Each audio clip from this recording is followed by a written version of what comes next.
a partir dessa informação para substituir as partes quebradas em tempo real. Ainda mais avançadas são as tecnologias materiais, como as ligas com memória de forma, Shape Memory Alloys. Esses metais podem literalmente lembrar sua forma. Em uma situação onde a estrutura física de uma máquina é danificada, uma corrente eletrônica pode ser enviada através daquela seção, corrigindo a estrutura instantaneamente.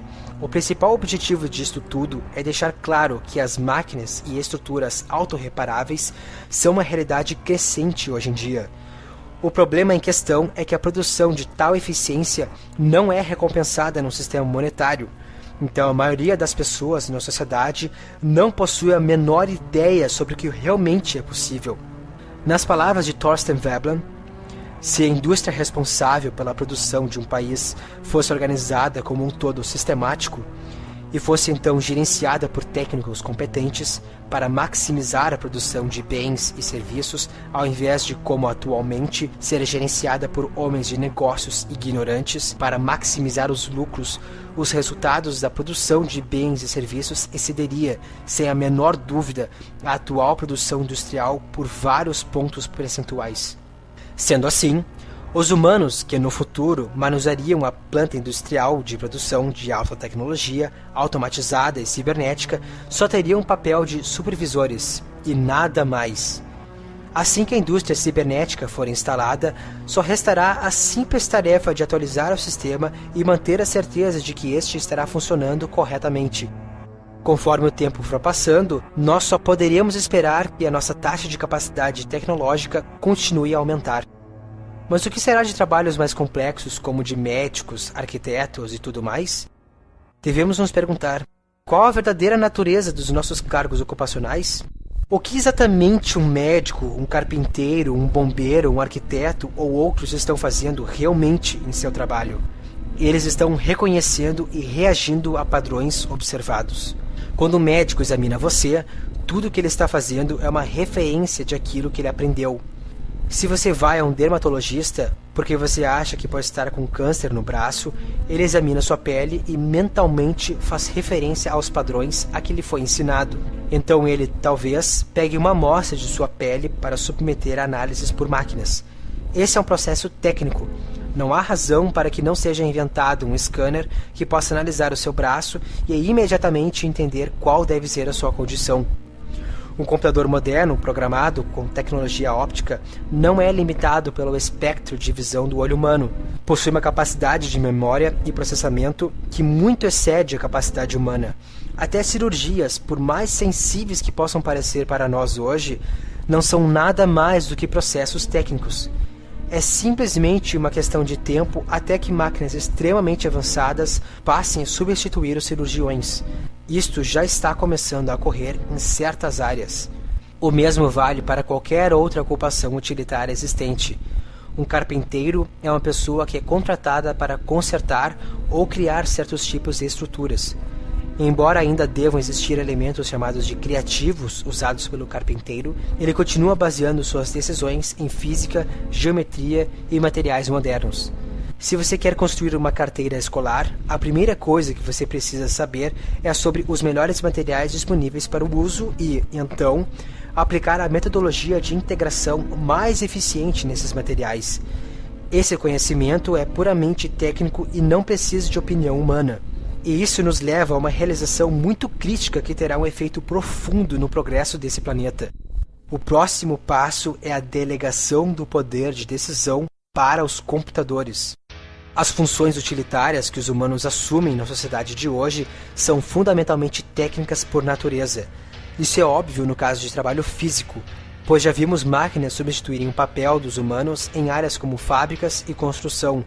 Contudo, sem a maioria perceber, nosso trabalho mental está agora sendo delegado a computadores também. Se isso lhe soa estranho, por favor, note que se você alguma vez usou uma calculadora, você delegou seu poder de decisão a uma máquina. Devemos lembrar que raciocínio lógico, que é a nossa capacidade cognitiva de pensar em soluções para problemas de um ponto de vista causa e efeito, é inteiramente um processo técnico, baseado na quantidade de informação de que nós dispomos em dado momento. Por exemplo, se temos um problema com o nosso carro, vamos ao mecânico e ele usa suas habilidades de reconhecer padrões e memória associativa para considerar o que possivelmente causou o problema, além das possibilidades de resolver o problema com base no raciocínio. É um processo técnico e objetivo.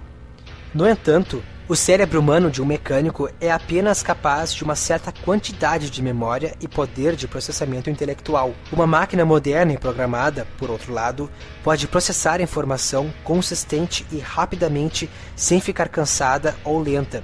Por exemplo, vamos imaginar que programamos o computador contendo os dados do carro em questão.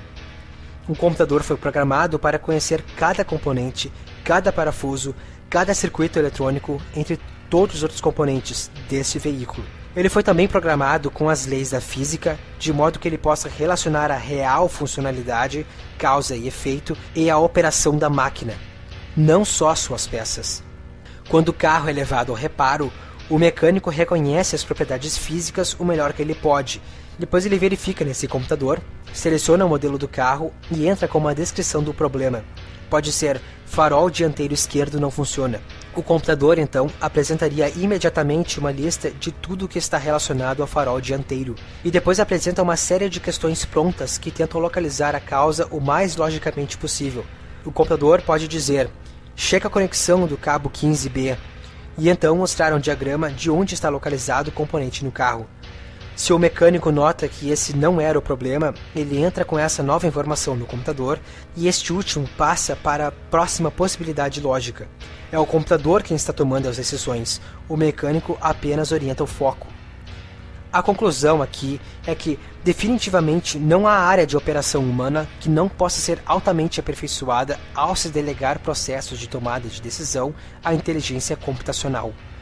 Na verdade, a única coisa que hoje nos separa das máquinas no nível cognitivo e utilitário é nossa capacidade de criar associações complexas em nossas mentes. Hoje, nenhum computador tem de responder efetivamente a perguntas complexas na língua inglesa. É necessário que a linguagem seja transformada em uma que ele é programado para entender, como a matemática. Contudo, novos campos, como a da inteligência artificial, estão começando a crescer com incríveis possibilidades para esse tipo de consciência. Com o tempo, os computadores serão capazes de realizar processos cognitivos complexos que antes eram atribuídos apenas aos humanos. Não há evidências que defendam o contrário. Na próxima sessão, descreveremos como essa nova opção humana de delegar nosso trabalho e nossa tomada de decisões a um sistema computadorizado altamente eficiente é o que constituirá a substituição da instituição de governo tradicional. O governo. O desenvolvimento gigantesco e ainda acelerado da ciência e tecnologia não foi acompanhado por igual desenvolvimento nos modelos sociais, econômicos e políticos.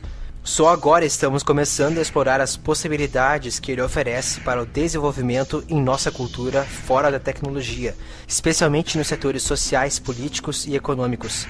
É seguro afirmar que invenções sociais como o capitalismo moderno, o fascismo e o comunismo serão considerados experimentos primitivos conduzidos para o ajuste da sociedade moderna aos métodos modernos.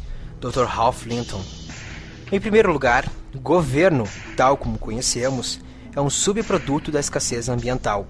Como famílias da máfia, os governos do mundo buscam preservar suas atuais posições de poder enquanto trabalham agressivamente para fortalecer a sua vantagem econômica. Quanto à gestão social, tudo o que um governo pode fazer é criar leis, estabelecer orçamentos e declarar guerras. Eles são de fato criações monetárias. Infelizmente, graças à própria natureza do poder deles, a história tornou-se uma constante cadeia de corrupção governamental, abrangendo desde o genocídio de povos em nações de oposição, a deliberada opressão do próprio povo de uma nação a fim de manter a ordem vigente. O motivo pelo qual todos os governos do planeta são corruptos é que neste sistema eles têm de ser. Lembrem-se, eles não são diferentes das corporações que tentam sobreviver dentro do sistema monetário. Todos eles estão em competição uns com os outros, com periódicos impérios mundiais emergindo a cada 200 anos aproximadamente. Para que qualquer governo tradicional mantenha o controle sobre seu povo, ele deve impor um sistema de valores único. Se os líderes de um país querem que o público apoie suas guerras,